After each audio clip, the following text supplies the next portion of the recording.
എത്ര വലിയ കടമുണ്ടെങ്കിലും തീർച്ചയായും ഈ ദിക്റ് കൊണ്ട് അത് വീടും. മഹാനായ അലി തങ്ങളെ തൊട്ട് വന്ന ഹദീസിൽ പറയുന്നത് തന്നെ പർവ്വതത്തിൻ്റെ അത്ര കടമുണ്ടെങ്കിലും ഇത് ചൊല്ലിയാൽ മതി, ആ കടങ്ങൾ വീടുമെന്നാണ്. അങ്ങനെ വലിയ മഹത്വമുള്ള ആ ദിക്റിനെ കുറിച്ച് പറയുന്ന ഈ ക്ലാസ് കേൾക്കുന്നവരൊക്കെ വീഡിയോയുടെ താഴെ ഒന്ന് ലൈക്ക് ചെയ്യുക. മഹാനായ അലി റളിയല്ലാഹുവിൻ്റെ അടുക്കൽ ഒരിക്കൽ സ്വതന്ത്രപത്രം എഴുതപ്പെട്ട ഒരാൾ വന്നു. ഫഖാല ഇന്നി അജസ്തു അൻ കിതാബത്തി ഫഅഇന്നി. ഇമാം തുർമുദി റിപ്പോർട്ട് ചെയ്ത ഹദീസാണത്.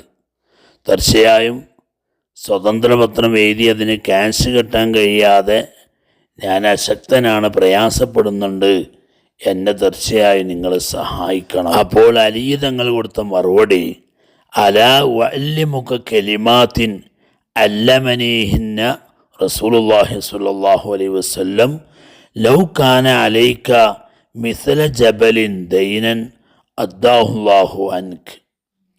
തീർച്ചയായും നബി സല്ലല്ലാഹു അലൈഹി വസല്ലമ തങ്ങൾ പഠിപ്പിച്ചു തന്ന വളരെയധികം മുഅല്ലമായ കലിമത്തുകൾ ഞാൻ നിനക്ക് പറഞ്ഞു തരാം, പഠിപ്പിച്ചു തരാം. ലൗ കാന അലൈക മിസ്ല ജബലിൻ ദൈനൻ, പർവ്വതത്തോളം കടം നിനക്ക് ഉണ്ടെങ്കിലും അദ്ദാഹുല്ലാഹു അലൈക്, അള്ളാഹു തആല നിന്നെ തൊട്ട് ആ കടങ്ങളൊക്കെ വീട്ടിത്തരും എന്ന് അലി തങ്ങൾ അവിടുന്ന് പറയാണ്.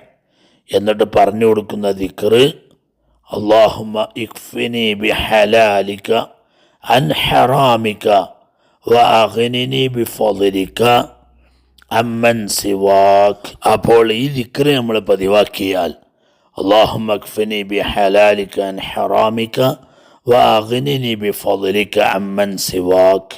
ഇമാം തുർമുദി റിപ്പോർട്ട് ചെയ്യുന്ന ഹദീസിലുള്ള ഈ ദിക്റ് എത്ര വലിയ കടമുണ്ടെങ്കിലും നമ്മളത് പതിവാക്കിയാൽ ആ കടങ്ങൾ വീട്ടാനുള്ള വഴി അല്ലാഹു തആല തുറന്നു തരും.